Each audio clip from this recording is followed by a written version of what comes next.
What up, boys, and welcome back to yet another gold farming video. So in today's video, I think I got a gold farm that a lot of you guys will like, because this is in the current content, Dragonflight. It's absolutely insane in a group farm, but it can also be done solo. It's a nice combination of steady gold, but also big RNG that could make you tons of gold, and it can also be a decent long-term investment. So we're going to dive right into this farm. First though, since Blizzard is doing like this Easter sale with 67% off, of course, me and Johnny Boy are doing the exact same thing. So right now, you can grab the gold guide for 67% off by using the discount code SALE upon purchase. And if you guys don't know what the 0 to 10 million gold guide is, it's pretty much a gold making book that I made over 2.5 years ago, and it features the best methods and tactics that I personally use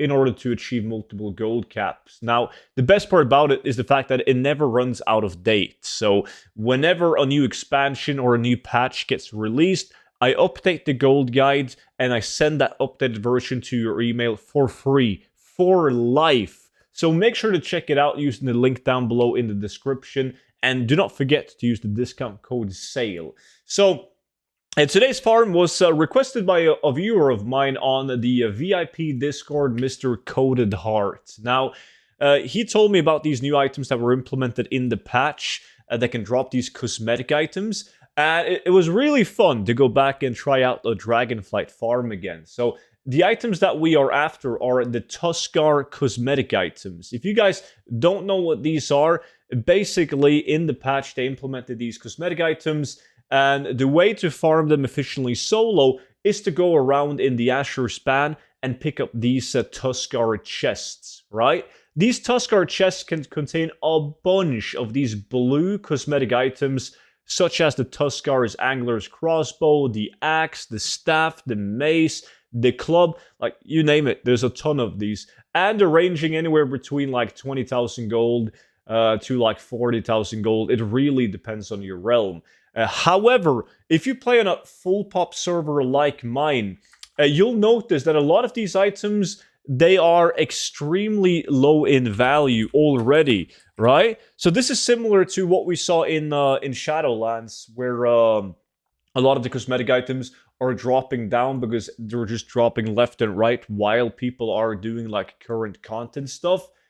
However, though, very few people go back and do these farms like later on, like in the next expansion. So some of the old content cosmetic items, especially from Shadowlands, have gone up in value drastically.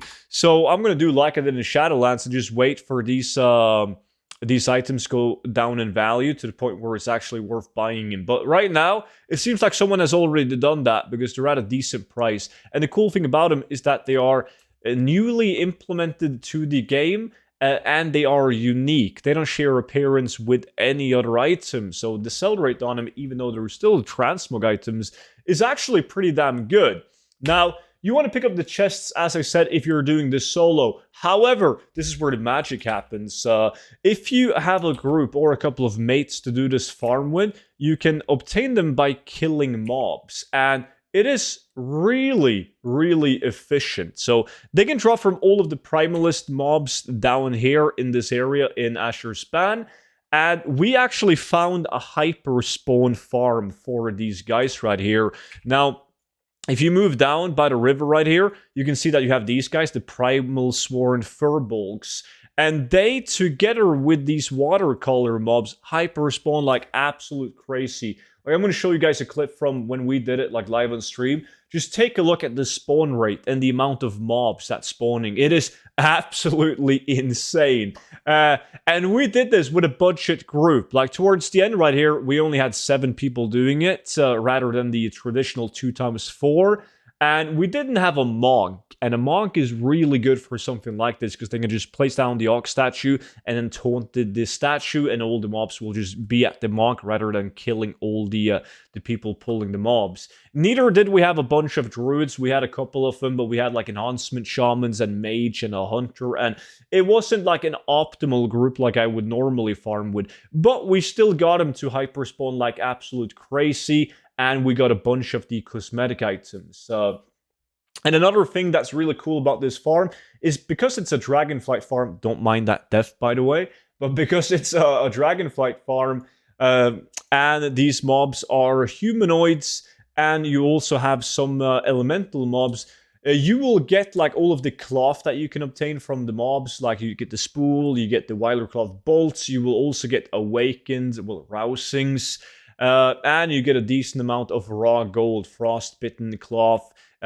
as long as you have the correct profession. So if you can choose between a bunch of toons with different professions, I would highly advise you guys to do this like with enchanting and tailoring, because you're going to have Inside of the Blue, which allows you to get the disenchant items that you can disenchant, and you will get like the enchanting materials while you're doing this farm. And then, of course, if you have tailoring, you will be able to go into cloth collection, so you can get the bolts and like the frostbitten cloth and all of that. And that together with like all the raw gold that you get from vendoring, which is like, I don't know, like 6,000 gold, 7,000 gold just from vendoring the grace and also picking up the raw gold, you do at least get like a half decent, like steady amount of gold per hour while you're trying to get these cosmetic items. And with the current price, of course, once again, depending on your realm, but you don't need to strike it really big. If you get one cosmetic item, sell that for 40,000 gold, and then you have like a total of 10,000 gold from the steady cloth for raw gold disenchanting mats, you're making like 50,000 gold an hour, which is pretty decent. Sometimes you're going to strike it lucky and you're going to get a couple of cosmetic items an hour. That is, of course, in a group though. But there was some people that said they did the chests and they got quite lucky with them, picking up a couple of cosmetic items like back to back in the chests. But the drop chance on getting like one of the cosmetic items from the chest, it isn't the best. I mean, Wowhead obviously cannot be fully trusted when it comes to drop chances normally, but they tend to be not too bad when it comes to current content stuff, right? So if we look at the drop chances on these items, you'll see you have like the first and most received items, the Tuskar Angler's Crossbow with a 0.7% drop chance. However, that's only out of 41 loots. So there's not enough data to give a proper drop chance on these items, because there's very few people using the Wowhead plugin that will actually feed Wowhead with data. So you have obviously out of how many tries was that? 41 tries. They received 0.7 crossbow, so there's definitely not enough data on what the actual drop chance of these blue items are.